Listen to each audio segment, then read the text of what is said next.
नमस्कार, मैं हूं पंकज त्रिपाठी और आप देख रहे हैं TV9 भारतवर्ष डिजिटल। खबर है आईएएस अफसर अभिषेक प्रकाश को लेकर। सस्पेंडेड निलंबित अधिकारी आईएएस अफसर अभिषेक प्रकाश मुख्यमंत्री योगी आदित्यनाथ के बहुत करीबी माने जाते थे और अब मुश्किलों में फंसे हुए हैं। आईएएस अफसर अभिषेक प्रकाश को लेकर दिल्ली से लखनऊ तक यही चर्चा है कि आखिर जो हो रहा है इसके पीछे कौन है। क्या अभिषेक प्रकाश सिर्फ अपनी वजहों से फंसे हैं या अभिषेक प्रकाश को फंसाने के लिए कोई एक लॉबी भी काम कर रही थी। इसी के साथ सबसे बड़ा सवाल यह है कि क्या आईएएस अफसर अभिषेक प्रकाश से पर्दे के पीछे कोई दुश्मनी भी निभा रहा था। ये बातें इसलिए चर्चा का विषय बनी हुई हैं क्योंकि आईएएस अफसर अभिषेक प्रकाश जिस समय वो लखनऊ में 2019 में डीएम बने थे और उसके बाद 22 तक वो लखनऊ में सबसे प्रोमिनेंट चार्ज पर रहे, लखनऊ के डीएम रहे। इसके अलावा एलडीए वीसी यानी लखनऊ विकास प्राधिकरण के वाइस चेयरमैन का चार्ज भी उनके पास था। ये दोनों ऐसी पोस्ट थी कि आप एक तरीके से अगर हम इसे आम आदमी की भाषा में कहें तो पूरा लखनऊ उनकी प्रशासनिक रूप से उनकी मुट्ठी में था, प्रशासनिक रूप से भी और राजस्व के रूप से भी, क्योंकि एलडीए के तहत विकास प्राधिकरण की जितनी भी ज़मीनें हैं एलडीए की वो सारी आती हैं। और बताने वाले बताते हैं, कुछ सूत्र हैं जो बताते हैं, दावा करते हैं कि आईएएस अभिषेक प्रकाश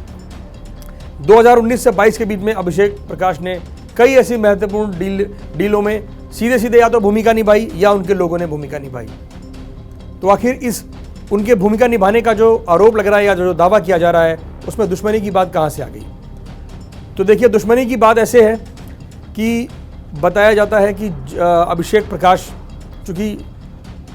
जब कोई राजा होता है उस राजा का जो सबसे करीबी होता है, तो अगर आप राजा के बहुत करीबी हैं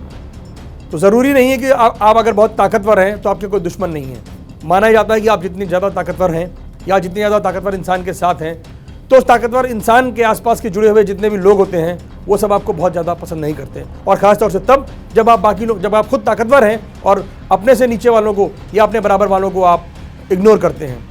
बताने वाले बताते हैं, सूत्रों का दावा है कि आईएएस अफसर अभिषेक प्रकाश जिस समय लखनऊ के डीएम थे, मुख्यमंत्री के करीबी रहे, एलडीए के वीसी रहे, उस दौरान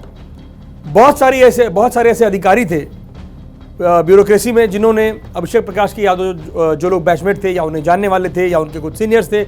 उन्होंने अभिषेक प्रकाश से यूँ कहें कि कहीं कुछ इन्वेस्टमेंट के लिए या यूँ कहें कि कहीं कुछ ज़मीनों के अलॉटमेंट के लिए वाजिब तरीके से मदद करने की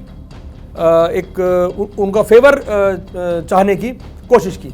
लेकिन बताते हैं कि अभिषेक प्रकाश ने किसी की नहीं सुनी।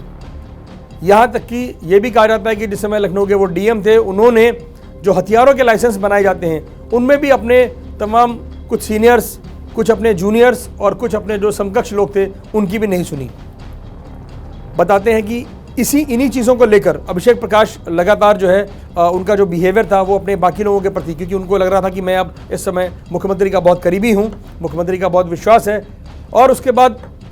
19 से लगातार 24 तक वो एक जिसे कहते हैं कि भरोसे की सीढ़ियाँ चढ़ते चले गए और मुख्यमंत्री ने उन्हें इन्वेस्ट यूपी का सीईओ बना दिया। बताते हैं कि इसी दौरान जितने भी लोग जो अभिषेक प्रकाश से नाराज़ थे या जिन लोगों ने कभी अभिषेक प्रकाश की किसी भी तरीके से मदद की थी, वो सब इस फिराक में थे कि कैसे अभिषेक प्रकाश को कहीं ना कहीं उन्हें उनकी जगह बताने की ज़रूरत है, उन्हें ये बताने की ज़रूरत है कि आप अकेले ही सब कुछ नहीं हैं। तो देखिए, इसी दौरान ये खबर आई कि अभिषेक प्रकाश किसी एक बड़ी डील में उलझे हुए हैं और सूत्रों का दावा है कि अभिषेक प्रकाश के खिलाफ जो जांच चल रही है सोलर कंपनी के 5% के रिश्वत के आरोपों पर, वो देखिए अपनी जगह है, उस पर हम कोई टिप्पणी नहीं कर रहे हैं। वो जब जांच का नतीजा सामने आएगा तो चीज़ें सबके सामने आ ही जाएंगी, उसका फैसला कोर्ट करेगा, जांच एजेंसियाँ करेंगी। लेकिन लोग बताते हैं कि अभिषेक प्रकाश के खिलाफ ये जो चीज़ें हुई हैं उसमें जो उनसे नाराज़ अधिकारी थे उन्होंने शिकायतकर्ता को एक रास्ता बताया कि अगर आप इस रास्ते पर जाएंगे तो फिर आपकी सुनी जाएगी, अदरवाइज़ अभिषेक प्रकाश बहुत मजबूत पोजीशन में है, उन्हें किसी मुश्किल में डालना आसान नहीं होगा। तो यानी कि समझा जा सकता है कि आखिर अभिषेक प्रकाश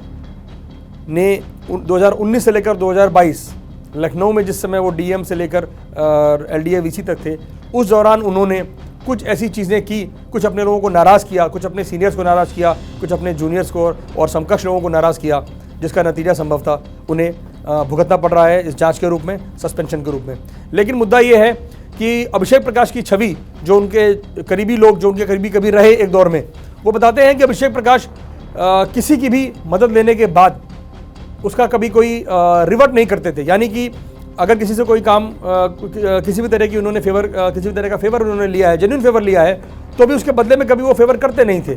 और लेकिन बताने वाले यही बताते हैं कि अभिषेक प्रकाश जिस तरह के मामलों में फंसे हैं, इस तरह के मामलों को लेकर वो शुरू से बहुत ओपन रहे हैं। हालांकि वो बहुत क्लोजली जो लोग बहुत क्लोजली उनसे जुड़े हुए थे, उन्हीं से ओपन रहते थे, लेकिन ऐसा नहीं है कि प्योरली उन्हें सिर्फ फंसाया गया है। हाँ, इतना ज़रूर है अब तक का सारा सीन देखते हुए कि अभिषेक प्रकाश सीधे सीधे इस डील में इन्वॉल्व थे, लेकिन अब आने वाले टाइम में जो लोग उनकी मदद कर सकते थे वो उन्हें ऑलरेडी नाराज़ कर चुके हैं। तो वो लॉबी जो है वो फिलहाल राहत की सांस ले रही है। और इसके अलावा मुझे लगता है कि जिस तरह के हालात चल रहे हैं और अभिषेक प्रकाश की जिस तरह से छवि बन चुकी है